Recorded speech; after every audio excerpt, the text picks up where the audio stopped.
Hello everyone. आज की इस वीडियो में हम बात करेंगे क्लास 11th की पॉलिटिकल साइंस पे। और इसका जो चैप्टर फर्स्ट है हमारा संविधान वाला, इसको हम डिस्कस करने वाले हैं। ठीक है, इसके मैं आपको मोस्ट इंपॉर्टेंट क्वेश्चन बताऊंगा। इसमें लॉन्ग क्वेश्चन भी बताऊंगा, 6 नंबर वाले शॉर्ट क्वेश्चन भी बताऊंगा आपको, 1 मार्क्स के, 2 मार्क्स के और 4 मार्क्स के क्वेश्चन बताऊंगा। ठीक है, और ये जो क्वेश्चन है वो बिल्कुल आपके जो 2023 का एग्जाम होगा उसके न्यू पैटर्न पे आधारित है। ठीक है, जिस तरीके के क्वेश्चन आपके पेपर में आते हैं वैसे ही क्वेश्चन आपको कराने वाला हूँ। अगर आप इस चैप्टर की वीडियो को ध्यान से देख लेते हो तो आपकी तैयारी बहुत अच्छी हो जाएगी। ठीक है, इससे बाहर क्वेश्चन आपके पेपर में नहीं आएंगे, यही क्वेश्चन आपके पेपर में घूम फिर कर आते हैं। कैसे क्वेश्चन पूछे जाते हैं मैं आपको सब कुछ बताने वाला हूँ, तो वीडियो को बहुत ध्यान से देखना है आपको। ठीक है, और एक बार आप सिलेबस देख लीजिए। देखिए, आपकी जो फर्स्ट बुक है इसमें से आपके टोटल ये 7 चैप्टर आ रहे हैं। और इसमें से जो पहला चैप्टर हमारा कॉन्स्टिट्यूशन यानी संविधान वाला, इसमें से आपके 12 नंबर के क्वेश्चन आने वाले हैं। यानी कि अगर आप इस वीडियो को देख लेते हो तो कहीं ना कहीं आपके ये 12 नंबर पक्के हो जाते हैं। ठीक है, इतना आप कर सकते हो। सारी चीजें मैं आपको यहाँ पे कवर कर दूंगा। मेरा नाम सतिंदर प्रताप है, और आपको अगर कोई डाउट हो, कुछ पूछना हो, तो आप मुझे इंस्टाग्राम पे मैसेज कर सकते हैं। एकलव्य स्टडी पॉइंट ये मेरा यूजर नेम है, आप इसे सर्च करके मुझे वहाँ पे मैसेज कर सकते हैं। ठीक है, और मैं कोशिश करूंगा टाइम निकाल के आप सभी को रिप्लाई कर पाऊँ। तो देखिए, चैप्टर का जो आपको आपकी बुक में नाम है वो है संविधान क्यों और कैसे। तो इस चैप्टर से क्या क्या इंपॉर्टेंट क्वेश्चन आते हैं एक बार आप इसे देखिए। देखिए, मैंने पिछले 3 4 5 सालों के पेपर को ध्यान से देखा, तब मुझे पता लगा कि कुछ लिमिटेड क्वेश्चन है जो इस चैप्टर से बार बार रिपीट होते हैं। और यही क्वेश्चन आपके पेपर में आते हैं, बस लैंग्वेज को थोड़ा सा घुमा दिया जाता है। ठीक है, तो क्वेश्चन क्या है? जैसे कि क्वेश्चन ये है कि संविधान से क्या अभिप्राय है, या संविधान से आप क्या समझते हैं, संविधान का क्या अर्थ होता है। ठीक है, ये क्वेश्चन आता है। कई बार ये क्वेश्चन पूछ लिया जाता है कि बताइए हमें संविधान की जरूरत क्यों पड़ती है, आवश्यकता क्यों पड़ती है। ठीक है, तो ये भी मोस्ट इंपॉर्टेंट क्वेश्चन है। फिर एक क्वेश्चन ये भी पूछते हैं आपसे पेपर में कि बताइए भारतीय संविधान जो है वो कब और कैसे बना। ठीक है, किसने बनाया इसको, ये भी पूछ लिया जाता है। संविधान सभा और इसका जो स्ट्रक्चर था, इसका स्वरूप था, ये भी आपके पेपर में आ जाता है कई बार। फिर भारतीय संविधान जो है वो दुनिया का सबसे बड़ा संविधान आप जानते हैं, तो इसकी विशेषताएं भी पूछ लेते हैं पेपर में। ठीक है, और विभिन्न देशों के संविधान से जो हमारे संविधान में प्रावधान लिए गए हैं, यानी कि अलग अलग देशों से जो स्रोत सोर्स के रूप में यूज करके उसको इस्तेमाल किया गया है, तो वो भी आपसे पेपर में पूछा जाता है। तो ये सारे क्वेश्चन मैं आपको इस वीडियो में कवर करने वाला हूँ। ठीक है, चलिए स्टार्ट करते हैं। ध्यान से देखना हर एक क्वेश्चन को। संविधान किसे कहते हैं? सबसे पहले तो संविधान देखिए शॉर्ट में आएगा, ये हो सकता है आपसे 2 नंबर के क्वेश्चन में पूछ ले। तो संविधान जो होता है, संविधान नियम कायदे कानून का एक संग्रह होता है। यानी संविधान को आप एक ऐसा लिखित दस्तावेज के रूप में भी देख सकते हो जिसमें नियम कायदे कानून अधिकार शक्तियां ये सारी चीजें लिखी होती है। ठीक है, संविधान के द्वारा क्या होता है, किसी देश में शासन व्यवस्था चलाई जाती है। बहुत ही सिंपल शब्दों में समझाए कि संविधान एक ऐसा लिखित दस्तावेज है जिसमें नियम कायदे कानून लिखे होते हैं, और उसके उन कायदे कानूनों के तहत ही उस देश में शासन चलाया जाता है। ठीक है, तो इसे संविधान कहते हैं। नेक्स्ट क्वेश्चन देखिए, संविधान जो होते हैं वो कितने प्रकार के होते हैं? ठीक है, संविधान कितने प्रकार के होते हैं? तो मेनली संविधान जो होते हैं वो 2 प्रकार के होते हैं। ठीक है, कितने प्रकार के होते हैं? 2 प्रकार के। वो 2 प्रकार के संविधान कौन से होते हैं? एक तो लिखित संविधान होता है और एक अलिखित संविधान होता है। ठीक है, तो ये मैं आपको समझाता हूँ। यहाँ पे देखिए, संविधान जो होते हैं वो 2 तरह के होते हैं, एक लिखित संविधान और एक अलिखित संविधान। ठीक है, लिखित संविधान किन देशों में? जैसे भारत का हमारा जो संविधान है वो लिखित संविधान है। अमेरिका का हो जाएगा, फ्रांस, डेनमार्क, ब्राजील। अलिखित संविधान भी आपको जैसे ब्रिटेन में देखने को मिल जाएगा, इजराइल में देखने को मिल जाएगा। तो ये संविधान के 2 मुख्य प्रकार होते हैं। पेपर में हो सकता है आपसे ये पेपर में क्वेश्चन पूछ ले, तो याद होना चाहिए आपको। ठीक है, नेक्स्ट क्वेश्चन पे चलते हैं। हमें संविधान की जरूरत क्यों पड़ती है? अगर मान लो संविधान नहीं होगा तो क्या समस्या आ जाएगी? संविधान इतना जरूरी क्यों है? ये क्वेश्चन आपके पेपर में आता है। तो देखिए, संविधान की जरूरत हमें पड़ती है समाज में तालमेल बनाने के लिए। कैसे? आपको पता है, जैसे भारत का एग्जाम्पल ले लें, भारत में अलग अलग धर्मों को मानने वाले लोग रहते हैं। ठीक है, हिंदू मुस्लिम सिख ईसाई, जैन बौद्ध पारसी, अलग अलग धर्मों को मानने वाले लोग रहते हैं भारत में। और अलग अलग भाषाओं को बोलने वाले लोग रहते हैं। अगर आप नॉर्थ इंडिया में जाओगे तो आपको अलग भाषा मिलेगी, साउथ इंडिया की तरफ जाओगे तो आपको अलग भाषा बोलने वाले लोग मिलेंगे। यहाँ बहुत सारी भाषाएं बोली जाती है। ठीक है, यहाँ पे लोगों के जो कल्चर हैं वो काफ़ी आपको अलग देखने को मिलेंगे। ठीक है, उनका रहन सहन, उनका पहनावा, उनका खान पान, उनके जो तरीके हैं वो सब आपको अलग मिलते हैं। तो ऐसे में क्या होता है, इतनी ज़्यादा वैरायटी है भारत के अंदर, तो इतने अलग अलग तरह के लोग हैं, तो हो सकता है उनके बीच में तालमेल ना बन पाए। उनकी विचारधारा अलग है, उनके बीच में हो सकता है विवाद हो जाए, लड़ाई झगड़ा हो जाए।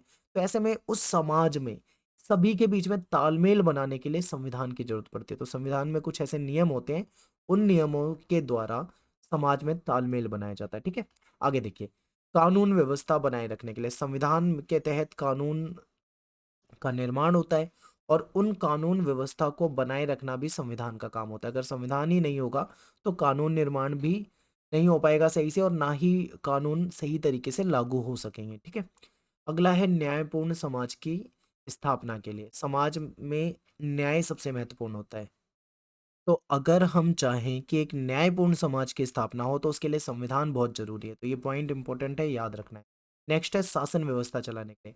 आपको पता है संविधान जो होता है उसमें सरकार की शक्तियां निर्धारित होती हैं कि भाई ये केंद्र सरकार है तो इसको क्या शक्तियां हैं, ये राज्य की सरकार है इसको क्या शक्तियां हैं।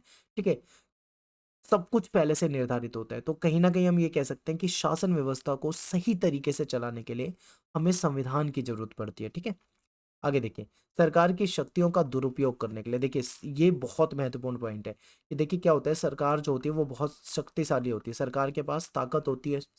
ठीक है, पावर होती है, पूरा सिस्टम उसके पास होता है। ऐसे में सरकार चाहे तो अपनी शक्तियों का दुरुपयोग भी करने लग सकती है। हो सकता है क्या पता कोई सरकार अपनी शक्ति का गलत इस्तेमाल करने लगे। तो उससे अगर मान लो कोई सरकार अपनी शक्तियों का गलत इस्तेमाल करती है तो उसको कौन रोकेगा? ठीक है, उसको रोकने वाला कौन है? तो उसको रोकेगा संविधान। तो संविधान जो होता है वो कहीं ना कहीं सत्ता जो होती है, सत्ता का दुरुपयोग होने से रोकता है। ठीक है, तो ये मोस्ट इंपॉर्टेंट क्वेश्चन था, ये पेपर में आएगा तो आपके 6 मार्क्स में आएगा ये क्वेश्चन। तो बिल्कुल अच्छे से आपको समझाया है, आई होप आपको समझ में आ रहा होगा। आगे चलते हैं, अगला क्वेश्चन है शॉर्ट क्वेश्चन की, 1 या 2 नंबर के क्वेश्चन में आएगा ज्यादा ज्यादा। संविधान की प्रस्तावना से क्या अभिप्राय है? ठीक है, तो देखिए संविधान की जो प्रस्तावना है इसमें संविधान के जो लोकतांत्रिक आदर्श हैं, जो हमारे मूल्य हैं वो समाहित हैं। ठीक है, अगर आप संविधान की प्रस्तावना को पढ़ोगे तो आपको अच्छे से समझ में आ जाएगा कि उसमें लोकतंत्र की बातें करता है, ठीक है, समानता की बातें करता है, स्वतंत्रता की बातें करता है। हमारी जो प्रस्तावना है तो कहीं ना कहीं हमारे जो मूल्य हैं लोकतांत्रिक वो उसमें देखने को मिलते हैं। अगला क्वेश्चन है क्रिप्स मिशन जो है उसने भारतीय संविधान के संदर्भ में क्या कहा था? तो क्रिप्स मिशन जो है उसने ये बताया था कि भारतीय संघ की स्थापना जो है वो संविधान के द्वारा होगी। ठीक है, यानी भारतीय संघ की जो स्थापना करी जाएगी वो एक संविधान के द्वारा होगी। और संविधान को बनाएगा कौन? तो इन्होंने कहा था कि संविधान को बनाने के लिए एक संविधान सभा का निर्माण होगा। ठीक है, ये क्रिप्स मिशन ने कहा। किस देश के संविधान को शांति संविधान कहा जाता है? यहाँ पे स्पेस है शांति और संविधान के बीच में। ठीक है, तो यहाँ पे आप स्पेस मानिए। तो किस देश के संविधान को शांति संविधान कहा जाता है? तो जापान जो है इसका जो संविधान है इसको शांति संविधान कहा जाता है। एक मोस्ट इंपोर्टेंट क्वेश्चन है, शॉर्ट क्वेश्चन में आपसे पूछा जा सकता है। इसमें देखिए मैंने इस वीडियो में आपके जो प्रीवियस ईयर में आए हुए क्वेश्चन है, जो पिछले 4 से 5 सालों में जो क्वेश्चन बार बार पूछे जाते हैं वो सारे क्वेश्चन लिए हैं। आपके सपोर्टिंग मटेरियल के इंपॉर्टेंट क्वेश्चन लिए हैं, आपके एनसीईआरटी के इंपॉर्टेंट क्वेश्चन लिए हैं। ठीक है, हर जगह से मतलब अच्छे अच्छे क्वेश्चन उठा के आपके लिए ये वीडियो बनाई है, तो ध्यान रखना है। तो ये एक क्वेश्चन है कि बताइए आर्टिकल जो 371A है, यानी जो 371A आर्टिकल है, अनुच्छेद है हमारे संविधान का, वो किससे संबंधित है? तो ये जो नागालैंड है हमारे देश में एक राज्य है उसको विशेष दर्जा प्रदान करता है। ठीक है, तो ये इंपॉर्टेंट है, हो सकता है शॉर्ट क्वेश्चन में आपसे पूछ ले। अगला क्वेश्चन है कि बताइए किसने 19वीं सदी के शुरुआती समय में जो प्रेस की आज़ादी है उस पे जो प्रतिबंध लगाया गया था उसका विरोध किया था? तो जो राजा राममोहन राय थे इनके द्वारा इसका विरोध किया गया था। अगला क्वेश्चन है कि संविधान के मुख्य कार्य क्या है, मेन काम क्या है संविधान के? तो देखिए संविधान के कई सारे काम होते हैं। पहला काम, जो सबसे पहला काम है संविधान का, वो ये है कि कुछ ऐसे नियमों का समूह उपलब्ध कराना, यानी ऐसे नियम उपलब्ध कराना जिससे समाज के जो सदस्य हैं उनको एक न्यूनतम, उनके बीच में कहीं ना कहीं एक मिनिमम तालमेल और विश्वास बने। ठीक है, क्योंकि आपको पता है समाज में अलग अलग तरह के लोग रहते हैं, अलग अलग धर्म, अलग अलग जाति के लोग रहते हैं। कहीं ना कहीं संविधान एक ऐसी एकता उनके बीच में निर्धारित करता है जिससे वो आपस में जुड़े हुए महसूस करते हैं। संविधान का जो दूसरा कार्य है वो इस बात को स्पष्ट करता है कि समाज में जो फैसला लेने की शक्ति है, ठीक है, वो शक्ति किसके पास होगी। संविधान ये निर्धारित करेगा कि फैसला लेने की शक्ति समाज में किसके पास होगी। ठीक है, और देश में जो शासन करने वाली सरकार है वो कैसे बनेगी, ये संविधान निर्धारित कर। और संविधान का तीसरा मेन काम जो है वो ये है कि वह सरकार द्वारा अपने नागरिकों पर जो लागू किए जाने वाले कानून होते हैं उसकी एक लिमिट को निश्चित करेगी, उसकी एक सीमा को निश्चित करेगी। ठीक है, और अगर सरकार भी चाहे तो सरकार भी उन कानूनों का उल्लंघन नहीं कर सकती, यानी कि कहीं ना कहीं सरकार पे भी मतलब वो कानून लागू होते हैं। तो ये संविधान निर्धारित कर। संविधान का चौथा काम जो है वो ये है कि सरकार लोगों को ऐसा सामर्थ्य प्रदान करेगी कि जनता की इच्छा पूरी हो सके, ठीक है, जनता के लोग को न्याय मिल सके, उसको स्वतंत्रता मिल सके, उसको समानता मिल सके, ये सारी चीजें संविधान प्रोवाइड करेगा। ये इसके मुख्य काम होते हैं। नेक्स्ट क्वेश्चन है भारतीय संविधान की विशेषता बताओ। मैं इसे कहूंगा ये मोस्ट इंपोर्टेंट क्वेश्चन। देखिए, आप इस क्वेश्चन को बिल्कुल याद करके जाना, ये पेपर में बहुत ज्यादा आता है। तो देखिए, देखते हैं हम संविधान की विशेषता। तो भारतीय संविधान जो है वो दुनिया का सबसे बड़ा लिखित संविधान है। ये संविधान की सबसे पहली विशेषता है कि दुनिया में इतना बड़ा संविधान और किसी देश के पास नहीं है। दूसरी विशेषता है कि भारतीय संविधान जो है वो ना तो ज्यादा लचीला है और ना ही ज्यादा कठोर है। लचीले का मतलब है ना ही इतना सरल है इसमें, इतना लचीला नहीं है कि कोई आसानी से इसमें संशोधन कर दे, उसमें बदलाव कर दे, और ना ही इतना कठोर है कि उसमें बदलाव करना पॉसिबल ही ना हो। समझे हो? कई बार हमें लगा कि हमारे संविधान के कुछ प्रावधान में कुछ बदलाव करने की जरूरत है, तो हम उसको आसानी से कर सकते हैं, ठीक है, लेकिन वो बहुत ज़्यादा आसान नहीं है, उसका एक प्रोसीजर है, उसको फॉलो करके उसको किया जा सकता है। तो इसीलिए इसको ना तो ज़्यादा लचीला ना ही ज़्यादा कठोर कहते हैं। दुनिया के सबसे सफल संविधानों में भारतीय संविधान का नाम आता है। ठीक है, दुनिया में कुछ ऐसे देश हैं, जैसे नेपाल का ही एग्जाम्पल ले लो। नेपाल में कई बार संविधान बदला गया है क्योंकि उनका संविधान कामयाब नहीं हो रहा था, लेकिन हमारा संविधान जो है वो जो बनाया गया था आज तक वही चल रहा है। ठीक है, संविधान नहीं बदला गया, उसके अंदर कुछ प्रावधान बदले गए, कुछ नई चीजें जोड़ी गई हैं, लेकिन संविधान हमारा वैसा का वैसा है और सफल तरीके से चल रहा है। मौलिक अधिकार और मौलिक कर्तव्य मिले हुए। मौलिक अधिकार जिससे कि लोग अपने विकास कर सकते हैं, ठीक है, उनको मौलिक कर्तव्य, ये सारा हमारा संविधान प्रदान करता है। संसदीय शासन प्रणाली है भारत के अंदर। और इकहरी नागरिकता यानी सिंगल नागरिकता है। सिंगल नागरिकता का मतलब है आप चाहे भारत के किसी भी राज्य में रहो, चाहे आप यूपी में रहो, चाहे बिहार में रहो, चाहे तमिलनाडु में रहो, चाहे केरल में रहो, आप पूरे भारत में कहीं भी रहो, आपको एक ही नागरिकता मिलेगी, यानी आप इंडियन कहलाओगे। ठीक है, आपके पास दो नागरिकता नहीं होगी, आप केवल और केवल इंडियन कहलाओगे। इसे सिंगल नागरिकता कहते हैं। फिर क्या है, हमारे यहाँ पे एक स्वतंत्र और एक निष्पक्ष न्यायपालिका है। ठीक है, जिसपे किसी सरकार का कोई दबाव नहीं होगा। न्यायपालिका स्वतंत्र होकर अपने फैसले ले सकती है। राज्य के नीति निर्देशक सिद्धांत, सार्वभौमिक वयस्क मताधिकार। इसका मतलब ये है कि जैसे कि हमारे यहाँ पे सभी लोगों को जो 18 वर्ष की अपनी आयु को पूरा कर चुके हैं उनको मतदान करने का अधिकार होता है। ठीक है, उनको उनके साथ कोई भेदभाव नहीं होगा, महिला हो चाहे पुरुष हो, सभी को वोट देने का अधिकार होगा। इसको बोलते हैं सार्वभौमिक वयस्क मताधिकार। धर्मनिरपेक्षता, हमारे संविधान का के तहत देश का कोई धर्म नहीं होगा। ठीक है, धर्मनिरपेक्ष देश है, सभी को अपने धर्म को मानने की आजादी है। सामाजिक न्याय सबको मिले, संशोधन कर सकते हैं हम संविधान में, राष्ट्रीय एकता के को बढ़ाता है संविधान। तो ये हमारे संविधान की इतनी सारी विशेषताएं। अब देखिए, क्वेश्चन आपके पेपर में आएगा, लेकिन ये 6 मार्क्स में आता है, ज्यादा से ज्यादा आपके 6 नंबर में आएगा। तो आपको इतने, ठीक है, आपको इतने सारे पॉइंट नहीं लिखने 6 मार्क्स के क्वेश्चन में।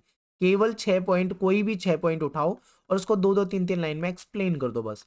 ठीक है, ये इसमें देखो कितने सारे पॉइंट है, ये सारे पॉइंट आप ना लिखें, इसमें से कोई भी 6 पॉइंट उठाओ और अपने पेपर में लिखोगे, सही से लिखोगे तो आपके पूरे 6 नंबर आपको मिलेंगे इसमें। अगला क्वेश्चन है कि भारतीय संविधान के स्रोत। भारतीय संविधान में आपको पता है कि अलग अलग जगहों से चीजें ली गई है, ठीक है, अलग अलग देशों के संविधान से। तो अब अगर हम देखें भारतीय संविधान, तो इसका लगभग 75% हिस्सा जो है वो जो हमारा अंग्रेजों वाला जो कानून था, जिसको हम भारत सरकार अधिनियम 1935 कहते हैं, उसमें से लिया गया है। ठीक है, और हमारे संविधान में अन्य देशों से भी प्रावधान लिए गए हैं, अलग अलग देशों से। तो इसीलिए देखो, एक क्वेश्चन आपके पेपर में आता है, लॉन्ग क्वेश्चन में आएगा हमेशा ये, और ये काफी ज्यादा पूछते हैं। इसको अलग अलग लैंग्वेज में पूछते हैं। जैसे कि क्वेश्चन पूछ लेते हैं, बताइए भारतीय संविधान को उधार का थैला क्यों कहते हैं, बताओ। ये आ जाता है पेपर में। इसे ऐसे भी पूछ लेते हैं कि बताइए कि भारतीय संविधान एक पुष्प गुच्छ, यानी कि एक बकेट है, ठीक है, यानी एक फूलों का गुलदस्ता है, जिसमें सभी देशों के फूल जो है, पुष्प जो है वो समाहित हैं। ठीक है, सेम ही क्वेश्चन है बट इसकी लैंग्वेज को घुमा दिया है। हो सकता है आप ये वाला क्वेश्चन इस लैंग्वेज में याद करके जाओ, पेपर में लैंग्वेज चेंज कर दो और आप कंफ्यूज हो जाओ कि भाई ये क्या पूछ लिया, मुझे नहीं आ रहा। तो ऐसा नहीं है, आपको समझ के जाना है कि क्वेश्चन में क्या पूछा जा रहा है। ठीक है, इसी में देखो अथवा करके एक और क्वेश्चन दे रखा है कि भारतीय संविधान उधार के लिए गए सिद्धांतों का एक टोकरा है। आपको समझाना है कैसे, तो ये समझना है आपको। तो देखिए, भारत के संविधान में अलग अलग देशों से प्रावधान लिए गए हैं, इसीलिए इसको उधार का थैला भी कहते हैं। तो देखिए, इसको समझते हैं। जैसे ब्रिटिश संविधान से क्या लिया गया है, इसे समझिए। जो ब्रिटिश संविधान है, इससे ले लिया है हमने कि सर्वाधिक मत के आधार पे जो चुनाव में जीत होती है उसको उसका जो फैसला है ये ब्रिटेन से लिया गया है। इसका मतलब ये होता है कि आपको पता है जैसे कि हमारे देश में चुनाव होते हैं तो बहुत सारी पार्टियां चुनाव लड़ती हैं। जिस पार्टी को सबसे ज़्यादा वोट मिलते हैं वो पार्टी जो होती है जीत जाती है। इसलिए ये वाला जो सिस्टम लिया गया है ये ब्रिटेन से लिया गया। आपको पता है हमारा संसदीय व्यवस्था है, संसद है, हमारे यहाँ पे पार्लियामेंट है, उसमें लोकसभा राज्यसभा आप देखते हैं। तो ये जो प्रावधान है ये भी ब्रिटेन से लिया गया। कानून का शासन है भारत में, ठीक है, तो कानून का शासन है, कानून के तहत शासन है, तो ये भी कहाँ से लिया गया? ब्रिटेन से लिया गया। विधायिका में जो अध्यक्ष का पद होता है या जो उसकी भूमिका होती है या फिर जो कानून निर्माण की जो तरीका होता है, ये सब कहाँ से लिया? ब्रिटेन से लिया गया, ठीक है। हमने फ्रांस के संविधान से भी ले रखा है। क्या ले रखा है फ्रांस से? तो हमने स्वतंत्रता, समानता, बंधुत्व का जो सिद्धांत है या संविधान की जो प्रस्तावना है उसमें भी आप ये चीज पढ़ते हो, ये हमने फ्रांस से लिया है, ठीक है। तो हमने अलग अलग देशों के संविधान से उधार ले रखा है, ठीक है। ब्रिटेन से हमने ये ले लिया, फ्रांस से हमने ये चीजें ले ली, तो इसीलिए इसको उधार का थैला कहते हैं, ठीक है। और हमने कहाँ से क्या लिया है? तो देखिए आयरलैंड का जो संविधान है उससे हमने राज्य के नीति निर्देशक तत्व, जिसको हम डीपीएससी भी कहते हैं, ये हमने ले रखे हैं, ठीक है। आगे देखो, अमेरिका के संविधान से हमने मौलिक अधिकार ले रखे हैं, न्यायिक पुनरावलोकन की जो शक्ति है या न्यायपालिका, जो हमारे यहाँ पे एक स्वतंत्र न्यायपालिका है, ये सब हमने अमेरिका के संविधान से ले रखा है, ठीक है। आगे देखते हैं। अ, कनाडा के संविधान से हमने ये जो सशक्त, जो मजबूत केंद्रीय सरकार वाला सिस्टम है, ये हमने यहाँ से ले रखा है। अवशिष्ट जो शक्तियां हैं वो हमने यहाँ से ले रखी है। रूस के संविधान से हमने मौलिक कर्तव्य ले रखे हैं। हमारे देश में जो पंचवर्षीय योजनाएं जो चलती थी ये भी रूस से ली गई थी। समाजवाद हमारे देश में बहुत पसंद किया जाता है, तो जो समाजवादी विचारधारा है वो भी रूस से ली गई है।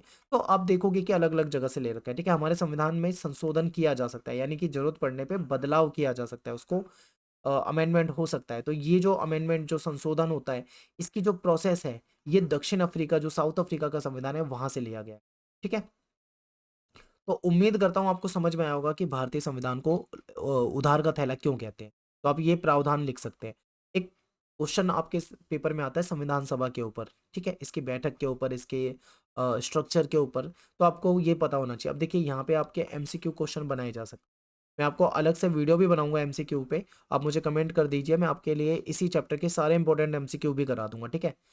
तो एमसीक्यू में भी यहाँ से क्वेश्चन आ सकते हैं घुमा कर, देखिए कैसे। जैसे कि क्वेश्चन है कि संविधान सभा और उसकी बैठक कब हुई, आपको ये बताना है।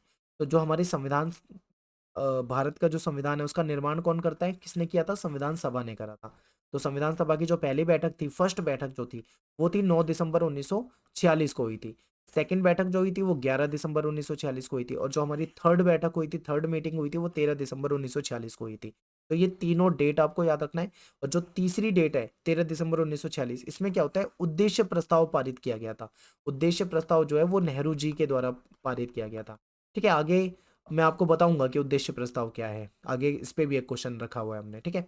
एक क्वेश्चन आपके पेपर में ये आ जाता है कि बताइए भारतीय संविधान सभा जो है, इसके अस्थायी अध्यक्ष जो है वो कौन बनाए गए थे? तो डॉक्टर सच्चिदानंद सिन्हा जो थे, ये इसके अस्थायी अध्यक्ष बने थे। जो पहली बैठक हुई थी 9 दिसंबर 1946 को, उसमें ये थे, और ये उसके अस्थायी यानी टेम्परेरी अध्यक्ष बने थे।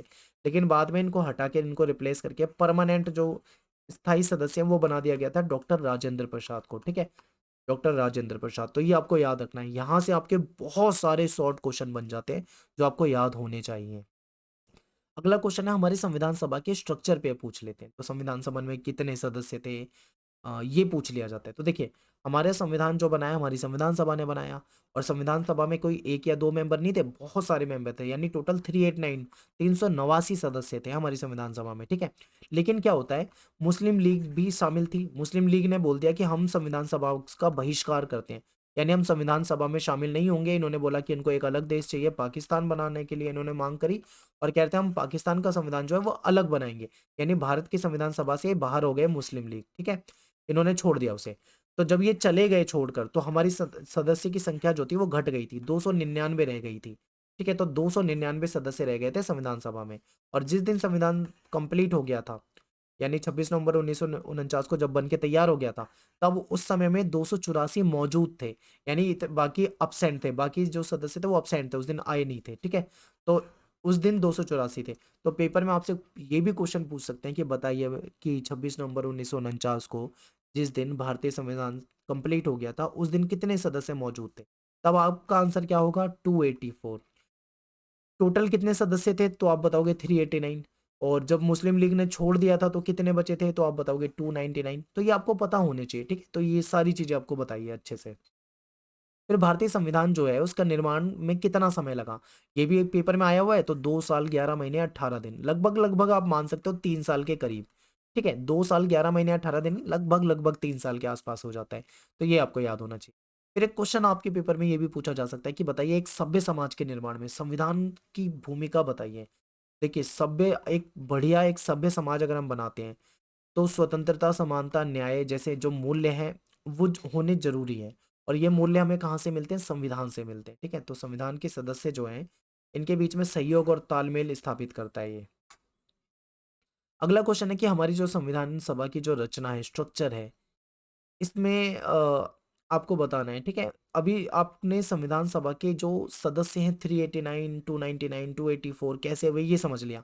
लेकिन अब ये 389 हुए कैसे, तो ये आपको पता होना चाहिए। तो देखिए, ब्रिटिश जो मंत्रिमंडल समिति थी, कैबिनेट मिशन, इसने क्या कहा था, इसने ये कहा था कि संविधान के जो सदस्य होंगे वो कुछ इस प्रकार से होंगे। यानी ब्रिटिश प्रांत जो है यहाँ से लिए जाएंगे 292 यानी 292 सदस्य। जो हमारी रियासत होती है वहां से लिए जाएंगे 93 यानी कि 93 सदस्य। जो कमिश्नरी है यहाँ से लिए जाएंगे 4 सदस्य। तो ये टोटल मिलकर 292, 93 और 4, इन सबको जोड़ोगे तब जाके 389 सदस्य होते हैं। ठीक है, इसमें क्या था कि हर प्रांत से सीटों को 3 मुख्य रूप से बांट दिया गया था। इसमें मुस्लिम, ठीक है, सिख और जनरल, इस तरीके से बंटवारा कर दिया गया। प्रांतीय विधानसभाओं में प्रत्येक समुदाय के सदस्यों ने अपने प्रतिनिधियों को चुना था। जो उनके जिन जो भी उसे पसंद करते थे उसको चुना था, फिर वो संविधान सभा में गए थे। तो ये पूरा स्ट्रक्चर हुआ करता था। इसके बाद ये है कि अगला क्वेश्चन बहुत इंपॉर्टेंट है कि कौन सी विशेषता ऐसी है जो भारतीय संविधान को स्पेशल बनाती है, विशिष्ट बनाती है।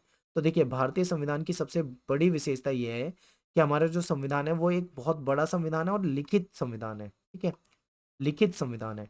इसमें क्या है, प्रभु संपत्व, लोकतंत्र, लोकतांत्रिक, समाजवादी, धर्मनिरपेक्ष, इस तरीके की बातें रखी गई है कि हमारा जो संविधान है वो हमारे देश को एक लोकतांत्रिक देश बनाता है, समाजवादी, धर्मनिरपेक्ष राज्य के रूप में।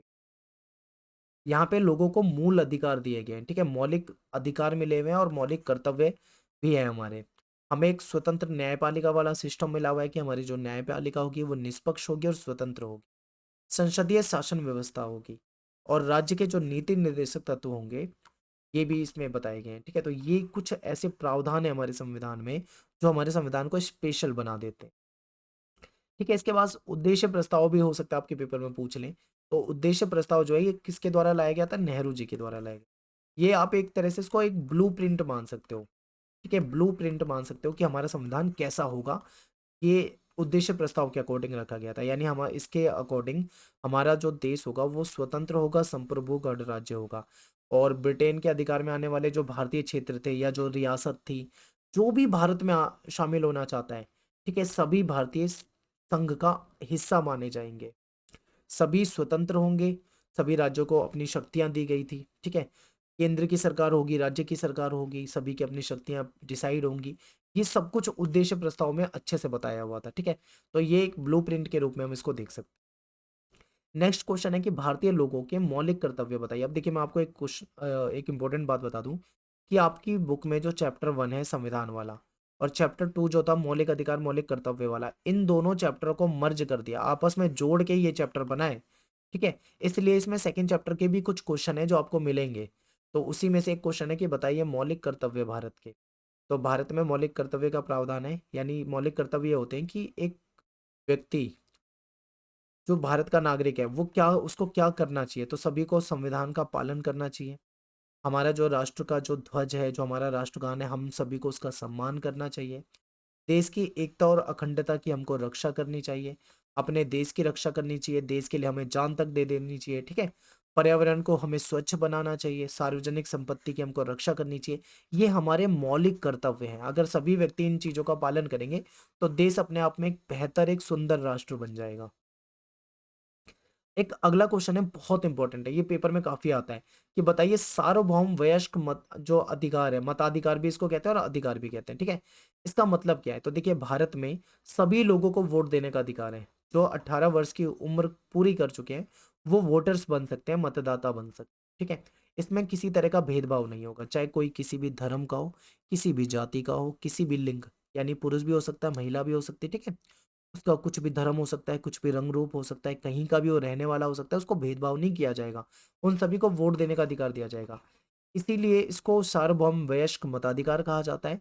और ये उस समय में अधिकार दिया गया था जब पश्चिम के देश जो थे, वहां पे लोगों को अधिकार नहीं था, लेकिन भारत ने अधिकार दे दिया था। तो ये अपने आप में बहुत बड़ी बात है, ठीक है? अब देखिए आपके पेपर में पैसेज भी आते हैं। पैसेज भी बहुत इंपॉर्टेंट है, 4 नंबर का आई थिंक ये क्वेश्चन आता है, मोस्ट इंपॉर्टेंट। तो पैसेज कैसे आते हैं मैं आपको ये समझाऊंगा। देखिए जैसे मान लीजिए ये एक पैसेज है यहाँ से लेकर यहाँ तक, ठीक है?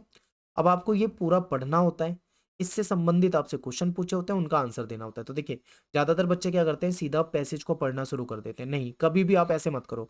आपके सामने पैसेज वाला क्वेश्चन आए तो सबसे पहले आप पैसेज के क्वेश्चन पढ़ो। जैसे कि क्वेश्चन नंबर 1, संविधान क्या है? फिर आप ऑप्शन को पढ़ो, ठीक है? अगर आपको आंसर समझ में आ रहा है तो आप इसको टिक लगा दो, और अगर आपको समझ में नहीं आ रहा तब आप जाके पैसेज को पढ़ो, ठीक है? ताकि आपका टाइम बचेगा और आप अच्छे से कर पाओगे। तो जैसे संविधान क्या है, आप सभी जानते हैं, संविधान जो है वो नियमों का समूह होता है, ठीक है? नियमों का और मूल्यों का समूह होता है संविधान हमारा। तो इसमें से कौन सा आंसर होगा, तो हमारा ए आंसर ही ठीक है। नेक्स्ट है कि भारतीय संविधान में कानून का निर्माण की जो शक्ति होती है वो किसके पास होती है? विधायिका के पास होती है। जो हमारी विधायिका होती है वही कानून का निर्माण करती है, ठीक है? तो इसका भी सी आंसर हो जाएगा सेकंड वाले का। थर्ड का क्वेश्चन देखते हैं कि कौन सी संस्था है जो लोगों को आधारभूत जो पहचान है वो देती है? तो हमारा संविधान है जो हमको एक आधारभूत पहचान प्रदान करता है, ठीक है? फिर अगला क्वेश्चन है कि भारतीय संविधान जो था वो कब बना था? तो 26 नवंबर 1949 को हमारा संविधान बन गया था। अब देखो मुझे ये क्वेश्चन याद है क्योंकि मैंने पढ़ा है, पढ़ाया है, तो मुझे वो क्वेश्चन याद है, तो मैंने तुरंत टिक कर दिए। हो सकता है कि कुछ क्वेश्चन आपको याद हो, आप आराम से कर दोगे, लेकिन अगर आपको नहीं समझ में आता तब आपको पैसेज को ध्यान से पढ़ना है। कई बार पैसेज में आपको अंदाजा लग जाएगा कि किस क्वेश्चन में क्या आंसर आएगा, ठीक है? तब आप पैसेज को पढ़ें और उसका आंसर दे दें। तो ये भी आता है। इसके बाद आपके में कार्टून वाला क्वेश्चन भी आता है, ठीक है? तो ये तो कार्टून को ध्यान से देखो, ये कौन है? ये एक व्यक्ति है जिसके दो मुंह बना रखे हैं, ठीक है? एक मुंह इधर है, एक मुंह इधर है, और इधर कुछ लोग अपनी डिमांड कर रहे हैं, इधर कुछ लोग अपनी डिमांड कर रहे हैं, और ये व्यक्ति जो है कुछ परेशान सा दिख रहा है, ठीक है? ये आपको इमेज को देख के ध्यान में लग रहा है। तो अब चलिए क्वेश्चन को देखते हैं। क्वेश्चन ये है आपका, 1 नंबर का क्वेश्चन है कि बताइए दो मुंह वाला व्यक्ति कौन है? तो ये जो है ये देश के प्राइम मिनिस्टर है, नेहरू, ठीक है? कौन है ये? तो आपको आंसर क्या लिखना है, ये देश के प्राइम मिनिस्टर है नेहरू जी। सेकंड क्वेश्चन है कि व्यक्ति के दाईं और बाईं यानी इनके राइट और लेफ्ट में जो सदस्य हैं वो किस विचारधारा के हैं? तो देखिए एक तरफ है पश्चिमी विचारधारा के लोग, और दूसरी तरफ है भारतीय विचारधारा यानी भारतीय संस्कृति कल्चर के लोग, ठीक है? तो आप यहाँ पे यहाँ बता सकते हैं कि पश्चिमी और भारतीय विचारधारा के लोग, ठीक है? एक तरफ है पश्चिमी विचारधारा के लोग, एक तरफ है भारतीय विचारधारा के लोग, ठीक है? अब ध्यान से देखो इमेज को, वापस आओ क्वेश्चन पे। क्वेश्चन नंबर 3 है कि दोनों विचारधारा को संतुलित करने के लिए क्या निर्णय लिया गया? तो ये निर्णय लिया गया कि दोनों विचारधाराओं के बीच में संतुलन बनाने का प्रयास किया जाएगा, ठीक है? संतुलन बनाने का प्रयास किया जाएगा, और ये संतुलन कैसे बनाया जाएगा? बातचीत के जरिए। दोनों समुदायों से बातचीत की जाएगी और इनकी समस्याओं को सुलझाने के लिए प्रयास किया जाएगा, इनके बीच में बैलेंस बनाया जाएगा। तो ये इस तरीके से आपको आंसर लिखने हैं, ठीक है? तो इस तरीके से आपके पेपर में आएंगे। तो देखिए यहाँ पे मैंने आपको क्या करा है, यहाँ पे मैंने आपको 1 मार्क्स के क्वेश्चन भी बता दिए हैं, 2 मार्क्स के क्वेश्चन भी बता दिए हैं, 4 मार्क्स के क्वेश्चन भी बता दिए हैं, 6 मार्क्स के क्वेश्चन भी बता दिए हैं, पैसेज भी आपको बता दिया है, कार्टून भी आपको बता दिया। बस मैंने एक चीज़ है जो यहाँ पे नहीं करवाई, वो है MCQ क्वेश्चन इस चैप्टर के। तो मैं आपको आप मुझे कमेंट कीजिए, मैं आपके लिए एमसीक्यू क्वेश्चन भी अलग से बना दूंगा, ठीक है? Chapter wise. तो फिलहाल मैं क्या करूंगा, पहले आपको ये लॉन्ग क्वेश्चन वाले सारे चैप्टर करा देता हूँ, इसके बाद मैं आपके लिए एमसीक्यू क्वेश्चन भी ले आऊंगा। तो क्या एमसीक्यू क्वेश्चन में एक ही वीडियो में आपको सारे चैप्टर के कराने की सोच रहा हूँ, ठीक है? आप मुझे कमेंट में बताइए। तो मिलते हैं आपसे नेक्स्ट वीडियो में। थैंक्स फॉर वॉचिंग सभी को। जय हिंद, जय भारत। और आप सभी से रिक्वेस्ट है कि आप अपने दोस्तों को जरूर वीडियो को शेयर कर दिया करें।